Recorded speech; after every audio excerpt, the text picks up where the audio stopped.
السلام علیکم ورحمۃ اللہ وبرکاتہ۔ کیسے ہیں آپ سب؟ امید ہے ٹھیک ہوں گے انشاءاللہ۔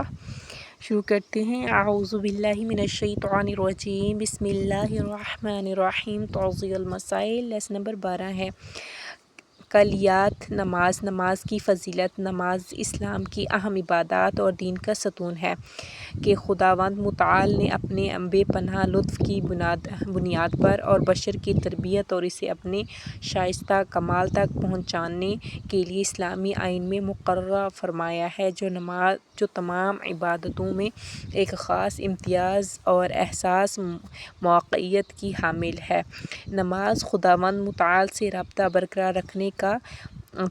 بہترین راستہ ہے۔ نماز عبادتوں کا پرچم اور خداوند متعال تک پہنچانے کی نشاندہی کرنے والی ہے۔ نماز ان اہم عبادتوں میں سے ہے جو انسان کے نفس کو پاک کرکے اسے بلند ترین درجات کاملہ تک ارتقائی منزل عطا کرتی ہے اور خداوند متعال کے مقابل میں خشوع اور خضوع کا ایک کامل مظہر ہے۔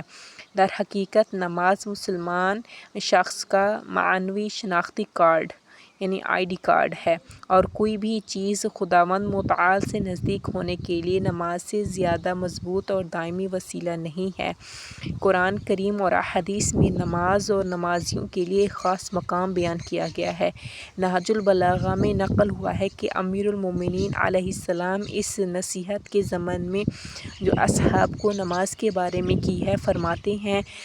پیغمبر اکرم صلی اللہ علیہ وسلم نے نماز کو اس نہر سے تشبیہ دی ہے جو انسان کے گھر کے سامنے ہے، اور وہ ہر روز 5 مرتبہ اس میں اپنے کو دھوئے، اور واضح ہے جو شخص دن میں 5 مرتبہ خود کو نہر میں دھوئے گا اس کے بدن پر کوئی گندگی باقی نہیں رہے گی۔ حدیث میں امام صادق علیہ السلام سے نقل ہوا ہے کہ آپ نے فرمایا، نماز دین کا ستون ہے، اور اس کی مثال اس ستون خیمہ کی طرح ہے کہ جب تک وہ ستون اپنی جگہ پر ہے کیل اور رسیاں ثابت رہیں گی، اور اگر ستون خیمہ کج ہو جائے اور ٹوٹ جائے تو کیل اور رسیاں ثابت نہیں رہیں گی۔ حدیث میں منقول ہے کہ امام صادق علیہ السلام نے فرمایا، سب سے پہلی چیز قیامت کے دن خداوند متعال جس کا حساب لے گا نماز ہے۔ اگر وہ قبول ہو گئی تو سارے اعمال قبول ہو جائیں گے، اور اگر نماز رد کر دی گئی تو سارے اعمال رد کر دیے جائیں گے۔ بہت سی احادیث میں اہل بیت عصمت و طہارت علیہ السلام نے نماز مسلمانوں کی نماز سبق معمولی شمار کرنے سے ڈرایا ہے۔ حدیث میں منقول ہے کہ امیر المومنین علیہ السلام نے فرمایا، کوئی بھی عمل خداوند عالم کے نزدیک نماز سے زیادہ محبوب نہیں ہے، پس نماز کے وقت دنیا کا کوئی کام بھی تم کو مشغول نہ کرے کہ خداوند متعال نے قرآن کریم میں بعض قوموں کی سرزنش و ملامت کرتے ہوئے فرمایا، الذین ھم عن صلاتہم ساہون، یعنی وہ لوگ جو غافل تھے اور نماز کے وقت کی بنسبت کاہلی اور بے توجہی کرتے تھے۔ حدیث میں منقول ہے کہ امیر المومنین علیہ السلام اس مرد سے جو اپنی نماز کے سجدے کو بہت تیزی کے ساتھ بجا لا رہا تھا دریافت فرمایا، کتنی مدت سے اس طرح نماز پڑھ رہے ہو؟ اس نے جواب دیا، فلاں مدت سے۔ حضرت علیہ السلام نے فرمایا، تجھے جیسا انسان خدا کی نظر میں اس کوے کی مانند ہے جو اپنی چونچ زمین پر مارتا ہے، اگر اس حالت میں مر جائے تو ابوالقاسم محمد صلی اللہ علیہ وسلم کے دین پر نہیں مریں گے۔ پھر فرمایا، لوگوں میں سب سے بڑا چور وہ ہے جو اپنی نماز سے چوری کرے۔ روایات میں اول وقت نماز پڑھنے کی بہت تاکید کی گئی ہے۔ امام صادق علیہ السلام سے منقول ہے کہ آپ نے فرمایا، اول وقت نماز کی فضیلت آخری وقت پر اسی طرح ہے جس طرح آخرت کی فضیلت دنیا کی بنسبت ہے۔ یہ بات بھی قابل توجہ ہے کہ اہل بیت عصمت و طہارت علیہ السلام کی احادیث سے یہ بھی ثابت ہوتا ہے کہ انسان کا پست اخلاق اور بعض برے اعمال خداوند متعال کی بارگاہ میں نماز کی قبولیت سے رکاوٹ بنتے ہیں۔ جو افراد حسد، تکبر، خود پسندی، غرور اور اس طرح کی صفات رکھتے ہیں یا برے اعمال جیسے والدین کی نافرمانی، ان کو اذیت پہنچانا، غیبت کرنا، حرام مال کھانا، مست کرنے والی اشیاء کا پینا، خمس اور زکوٰۃ کا نہ دینے کے مرتکب ہوتے ہیں، ان کی نماز خداوند متعال کی بارگاہ میں قبول نہیں ہوتی، اگرچہ واجب ہے کہ نماز کو پڑھے، ورنہ نماز کے ترک کرنے والے بھی بے شمار ہوں گے، اور نماز گزار کے لیے ضروری ہے کہ اپنے گناہوں سے توبہ کرے اور ہر گناہ اور معصیت جس میں مبتلا ہے ترک کرے تاکہ یہ اہم عبادات قابل قبول ہوں۔ بہتر ہے کہ انسان نماز کو حضور قلب یعنی حاضر دل کے ساتھ پڑھے اور نماز کی حالت میں متوجہ رہے کہ کسی سے مناجات اور درخواست کر رہا ہے۔ اسی طرح مناسب ہے کہ وہ عمل جو نماز کے ثواب کو کم کرتے ہیں انجام نہ دے، مثلاً خواب آلودگی کی حالت میں یا پیشاب کو روک کر نماز کے لیے کھڑے نہ ہو اور نماز کے وقت آسمان کی طرف نگاہ نہ کرے، بلکہ ان کاموں کو جو نماز کے ثواب کو زیادہ کریں انجام دے، مثلاً عقیق کی انگوٹھی اور پاکیزہ لباس پہنے، کنگھی اور مسواک کرے، خود کو معطر کرے۔ لیسن نمبر 13 ہے نماز کی قسمیں۔ نماز کی دو قسمیں ہیں، واجب اور مستحب۔ آئندہ مسئلے میں واجب نماز کی قسمیں کی طرف اشارہ کیا جائے گا۔ مستحب نماز کی قسمیں اور ان کے احکام مستحب نمازوں کی فصل میں بیان کیے جائیں گے۔ واجب نماز: غیبت امام عصر عجل اللہ تعالیٰ فرج الشریف کے زمانے میں واجب نماز 6 ہیں۔ اول نماز یومیہ، دوم نماز آیات اور سومیں نماز میت، چہارم ہے خانہ کعبہ کے واجب طواف کی نماز، پنجم باب کی قضا نمازوں جو بڑے بیٹے پر احتیاط واجب کی بنا پر ہیں، ششم وہ نمازیں جو اجارہ قسم نذر اور عہد سے واجب ہوتی ہیں، نماز جمعہ یومیہ نمازوں میں سے بھی پہلی قسم میں سے شمار ہوگی جس کے احکام آئندہ ذکر ہوں گے۔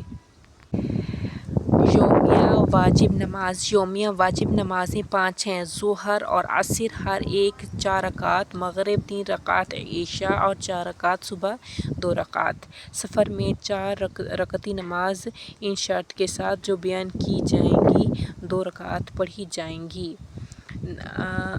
مقدمات نماز 6 ہیں، وقت کی رعایت، قبلہ کی رعایت، غسل وضو یا تیمم کے ساتھ ہونا، انسان کا جو وظیفہ ہو، بدن اور لباس کا پاک ہونا، شرائط لباس کی رعایت، شرائط مکان کی رعایت، اس بنا پر جو شخص نماز پڑھنا چاہتا ہے چنانچہ ان مقدمات میں سے کوئی ایک بھی نہ رکھتا ہو تو چاہیے کہ نماز پڑھنے سے پہلے فراہم کرے۔ یومیہ واجب نماز کے اوقات مندرجہ ذیل ہیں: ظہر اور عصر کے نماز کا وقت: ظہر اور عصر کے نماز کا وقت ظہر شرعی زوال سے شروع ہوتا ہے۔ ظہر شرعی یا زوال سے مراد طلوع آفتاب سے غروب آفتاب تک کے فاصلہ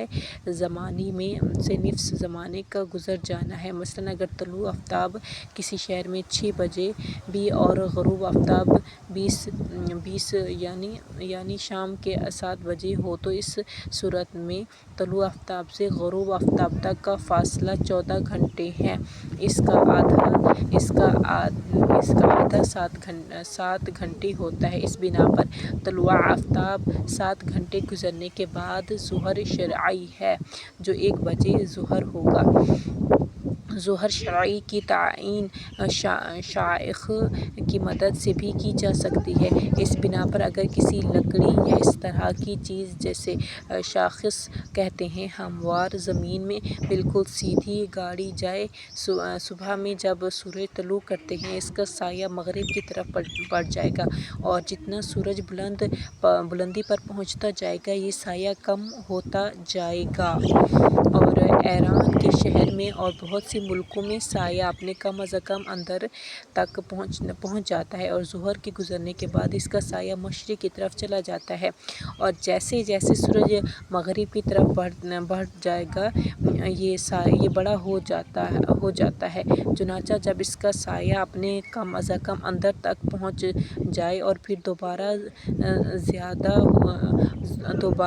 زیادہ ہونا شروع ہو جائے، معلوم ہو جاتا ہے کہ ظہر شرعی کا وقت ہو گیا ہے۔ لیکن بعض شہروں میں بعض اوقات ظہر کے وقت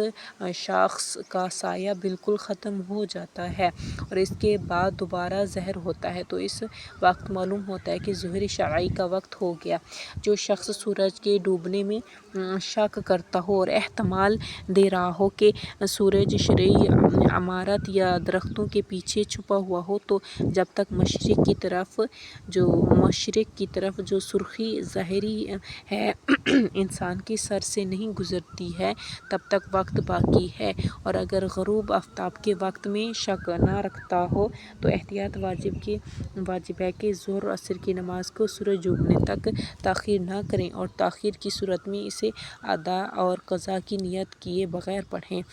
اگر کوئی شخص جان بوجھ کر عصر کی نماز کو ظہر سے پہلے پڑھے تو باطل ہے، مگر یہ کہ آخر وقت میں ایک نماز پڑھنے سے زیادہ فرصت نہ رکھتا ہو، تو اس صورت میں اگر کسی شخص نے اس وقت تک نماز ظہر نہ پڑھی ہو تو اس کی نماز ظہر قضا ہو چکی ہے اور اسے چاہیے کہ نماز عصر پڑھے، اور اگر کوئی اس وقت سے پہلے غلطی سے پوری نماز عصر کو ظہر سے پہلے پڑھ لے تو اس کی نماز عصر صحیح ہے اور نماز ظہر پڑھے گا، اور احتیاط مستحب ہے کہ دوسری 4 رکعت معنی الزامہ کی نیت سے پڑھے۔ الحمدللہ، یہاں تک ہمارا ہو گیا ہے۔ سبحانک اللہم و بحمدک، نشہد ان لا الہ الا انت، نستغفرک و نتوب الیک۔ السلام علیکم ورحمۃ اللہ وبرکاتہ۔